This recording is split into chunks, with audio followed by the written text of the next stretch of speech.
दुर्गा नदी के किनारे बसा एक गांव फूलपुर। गांव में कुछ 100-150 लोग रहते थे। अंजलि, जो कि पास ही के जिले में रहती थी और 12वीं पास कर चुकी थी, उसके पिताजी ने बेटी को जल्दी विदा करने के लिए उसकी शादी फूलपुर गांव के मुकेश से करवा दी थी। मुकेश कभी स्कूल नहीं गया था और इस कारण वो पढ़ा लिखा नहीं था और बाकी गांव वालों की हालत भी मुकेश जैसी ही थी। मुकेश के घर में उसके माता पिता भी रहते थे। सासू माँ, मैं बाहर मंदिर तक जा रही हूँ, आधे घंटे में आ जाऊंगी।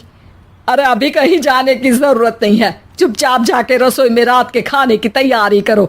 और ये घूंघट क्यों हटा लिया है तुमने? क्या पता नहीं कि इस गांव में औरतें बिना घूंघट के नहीं रहती? रात में अंजलि छत पर जाकर अपनी मम्मी से बात कर रही होती है। तभी गांव की 3-4 औरतें उसे देख लेती है और दरवाजे पर आकर उसकी सास से शिकायत करने लगती है। और क्या हुआ? अरे छत पे तो देखो, आपकी बहू मटक मटक के किसी से फोन पर बात कर रही है। दिन भर फोन पे लगी रहती है। अरे कल तो मंदिर के पास वो क्या कहते हैं, सेल्फी ले रही थी। शहर की बहू रखना अच्छा शान की बात है, पर देखना इसके लक्षण से ये तो तुम्हारे परिवार को बदनाम ना कर दे। ये पहली बार नहीं था जब सास से गांव के लोगों ने अंजलि की बुराई या शिकायत नहीं की हो। अब तो ये रोज की बात थी।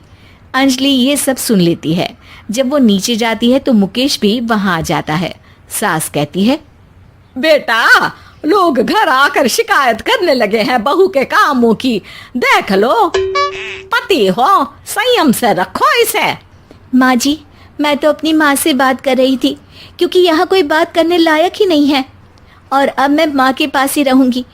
वहाँ क्या रहना, वहाँ बाहर के लोग तो ठीक है, पर घर के लोग भी इज्जत ना दे सके। अरे नहीं नहीं अंजलि, ऐसा नहीं है, धीरे धीरे सब ठीक हो जाएगा, तुम फिक्र ना करो। अरे बस कुछ बोलना ही नहीं है, सर पे चढ़ा रखा है बहू को। सास मुकेश की नरम बात सुन के वहां से मुंह चढ़ाकर चली जाती है। मैं तो कहती हूँ हम दोनों शहर चले जाते हैं। मैं पढ़ी लिखी हूँ, मुझे वहाँ नौकरी भी मिल जाएगी और थोड़े दिनों में आप भी वहाँ कुछ काम ढूंढ लेना।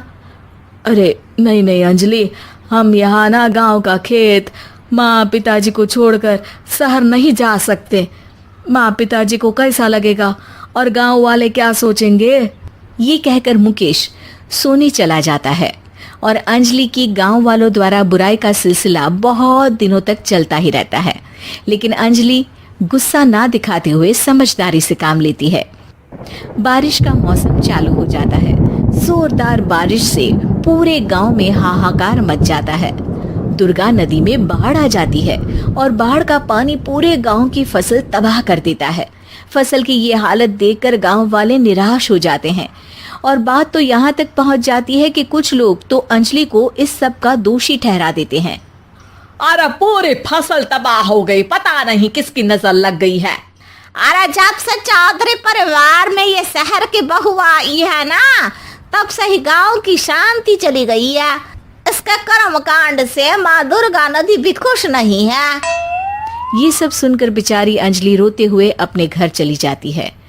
कुछ दिन बाद सभी गांव वाले अपनी फसल का मुआवजा लेकर अपने अपने घर आते हैं। मुकेश भी 1500 लेकर आता है। अंजलि को जब पासबुक दिखाता है तो अंजलि हैरान हो जाती है। अरे, ये पासबुक में तो उन्होंने 4000 की एंट्री करी है और आपको सिर्फ 1500 दिए। सच में? अरे वो सरकारी अफसर आपको बेवकूफ बना रहे हैं।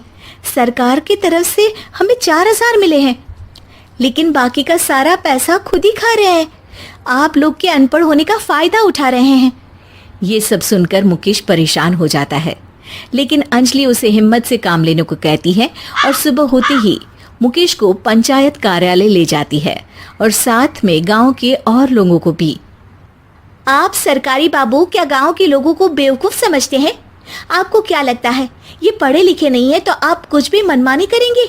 ये बेचारे दिन रात इतनी मेहनत करते हैं, ये हमारे अन्नदाता हैं और आप इनके साथ ऐसा धोखा करते हैं। अरे क्या बके जा रही है ये लड़की, किस धोखे की बात कर रही है? अपने कांड करके नदी माँ को नाराज करके हमारा नुकसान करके इसे चैन नहीं मिला क्या?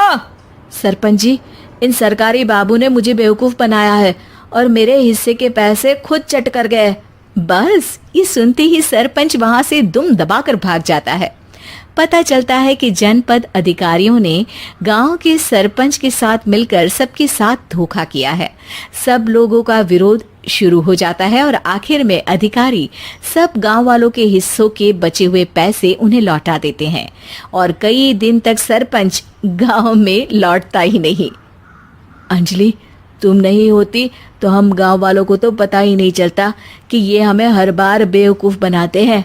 हाँ हाँ अंजलि बेटी, हमें माफ कर दो। हम सब तुम्हें बुरा भला कहते रहे, लेकिन तुमने ही आज हमें बेवकूफ बनाने से बचाया है। हमें तुम पर गर्व है बेटी। अब समझ आया कि सरपंच तुमसे नहीं, तुम्हारे पढ़े लिखे होने से नफरत करता था। क्यों ना इस बार हम अंजलि को ही सरपंच पद के लिए चुन ले? क्या कहते हो गांव वालों? पढ़ी लिखी सरपंच। बस पूरा गांव अंजलि के लिए ताली बजाता है और अंजलि की सास उसे खुशी से